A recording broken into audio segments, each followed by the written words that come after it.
Hey, welcome back. So there's so much rugby going on at the moment, and this weekend is no exception. So I decided to preview a couple of the matches which I think are going to be interesting this weekend. Straight into it, the first match is Ireland versus Fiji. Ireland, after a fantastic win last week, in the first game, they probably had the biggest test that they're going to have. They've got Fiji and Australia coming up, only 3 matches for them in the Autumn International Series. And I think from Ireland's perspective, it's a good chance to try out some new players. Some of them are going to be forced, like in the midfield. Ringrose did really well, as I mentioned in my review of last weekend's game. I'm not sure who they're going to go with in the other centre. Henshaw and Bandiaki are both carrying injuries. And the new player that they brought in, who did really well until he went off with an injury, which looked pretty bad. I think it was a shoulder injury, so I can't see him being back for this weekend's match. They haven't announced the teams yet, but so the midfield, I think he's going to have enforced changes. Where they might try something different, I think, is in the half-back pairing, the scrum half and the fly half. Obviously, Sexton. 101 years old. No, I'm only joking. He's not that old. He's younger than me by a long shot. But I think it's really time for Ireland to give another player 80 minutes. And I think they're going to go for Carberry. He's been on the outskirts of the Ireland team, starting 15 for a long time. But he's been involved with the squad also for a long time. There are a couple of other players coming through, younger players, but I think Carberry is the one they're going to go with. They need a backup for Sexton, 100%, for the World Cup, which they must. I know Farrell has his eyes on winning. They're not going there just to reach the semis. They're going there to win the thing. So he's going to have to, at some point, play somebody else. And they've got the win over South Africa under their belt, so I can see them going with Carberry at 10. 9. Conor Murray might get another start, but again, he picked up a knock in the game. Gibson Park is a really good player. The more I see him play, the more I like him. But also coming back from an injury. And not sure if they want to risk him against Fiji. So it's going to be interesting to see who they go with. And of course, it's a key combination on the pitch. So that's going to be really, really interesting to see how their backline goes. The two wingers, also very exciting new players. So they're going to have their work cut out for them big time against the Fijians in the backline. Especially, what's the guy, his name? He had a cracking game against Scotland. Hambosi on the wing, number 11. He's a firecracker. Made some brilliant plays, big tackles, nice runs. A very scrappy player as well. You can tell he was fired up for the game. And he's going to be a handful on the wing there. Apart from that, you've got to see Ireland taking the victory by 15 to 20 points, I would say. Because up front, Fiji have gotten a lot better. And their coach, Vern Cotter, so they're much tighter in the pack. So they put in some good defensive work against the rolling maul off the line out from Ireland. Almost stopped them getting over, and they just scored one try from that Ireland on the day. So that's not a bad result. And also they had some big yards made from pick and go, and a try too. So they were working together, which is good to see from a Fijian side. It's kind of well known that they're great individuals, but not much continuity, particularly up front, because they play all over the world. So that's unfortunate for them, but that's always been a weakness that other teams can exploit. I think Ireland is just going to be too tight for them and too strong up front. Physically, they'll be able to match the Fijian size and strength.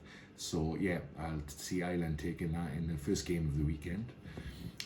Jumping forward to the last game of the weekend, which is going to be on Sunday, I believe, which is going to be Scotland at home at Murrayfield to New Zealand. Now, Scotland and New Zealand always have great matchups. Scotland are kind of never really beat New Zealand, but always tend to take them close. More so, I would say, than some other nations, like Wales, for example. But Scotland always put in a good performance against New Zealand, and I expect that to continue. I don't see any reason why it wouldn't. So New Zealand obviously have had a bit of a rocky season, but coming back into a little bit of form now. Their players, obviously, Ardi Surveyor, Superman, is going to be playing as far as we know, and he's going to have a big impact once again, driving those forwards forward across the gain line, and basically, setting the tone for the New Zealand team. They're going to be up against a pretty decent Scotland side. I like the way Townsend brings through younger players, and they always seem to have like a new player coming through. And I think Blair Kinghorn is a player to watch. Hastings got the nod over him last weekend, and Kinghorn is a versatility back. So he was on the bench, so he's very valuable coming off the bench because he can cover a bunch of positions, full back and fly half, notably. But when I saw him play, when he came, Hastings went off just after second half. He took a knock to the head, I think. So I'm not sure if Hastings will be starting or if he is injured. Again, teams haven't been announced yet, but we can still make our predictions. But Kinghorn is going to have a part to play in the game, I've no doubt. He's going to be fired up, a young man playing against his idols, probably a team that he's watched growing up, New Zealand. And he's going to want to prove himself if he gets the opportunity.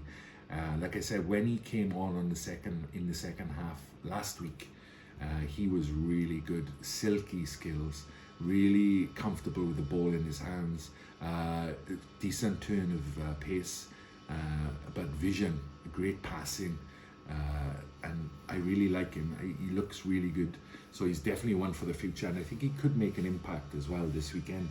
Get that Scottish backline running on the angles, hitting the gaps. A lot of players play off him, and if he starts, if he has to start, it's going to be added pressure. Starting an international test match is far different to actually coming off the bench. So it's going to be interesting to see who starts there at number 10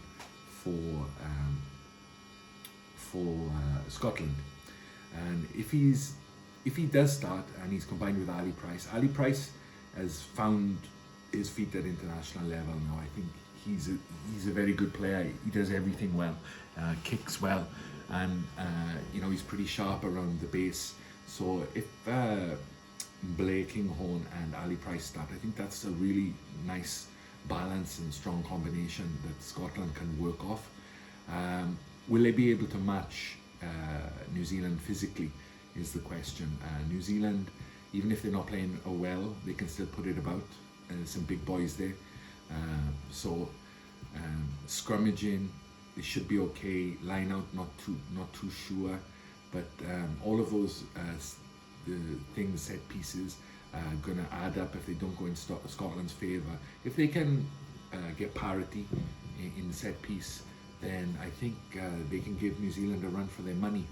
And what New Zealand side are we going to get? We've had a pretty decent one so far, but again, up there in Murrayfield, in Scotland, it's always a tough game. They're going to be fired up, not like the Welsh boys were against New Zealand. They're going to have a much sterner test on New Zealand up in Murrayfield. So it's going to be a close game. I'm going to call that one as going to be a really close game, 1 or 2 points in it. My predictions so far haven't been great, but I'm going to go Scotland. I'll go Scotland by a point. There you go. And obviously I'm not Scottish, but I'm rooting for the Northern Hemispheres to a certain extent. But I like to see New Zealand doing well also. So I think it's going to be a good game, a few tries, and I'm looking forward to it. There's a bunch of other rugby on in the weekends, and one thing I wanted to say quickly is how great is it that we've got all this rugby to watch.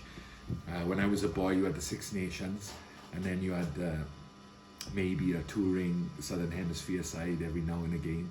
But it seems like the rugby's been non-stop this year, so fair play for them the people arranging that.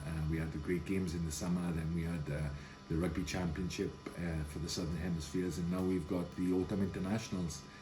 Six Nations will be starting pretty soon after that, and then it's straight into the World Cup. So if you're a rugby fan, I mean, we're living the dream at the moment, so long may it continue, and hope you enjoyed the preview. Let me know what you think the results are going to be this weekend, even if it's not for the two games that I've talked about so far. And yeah, thanks very much. See you. Bye-bye.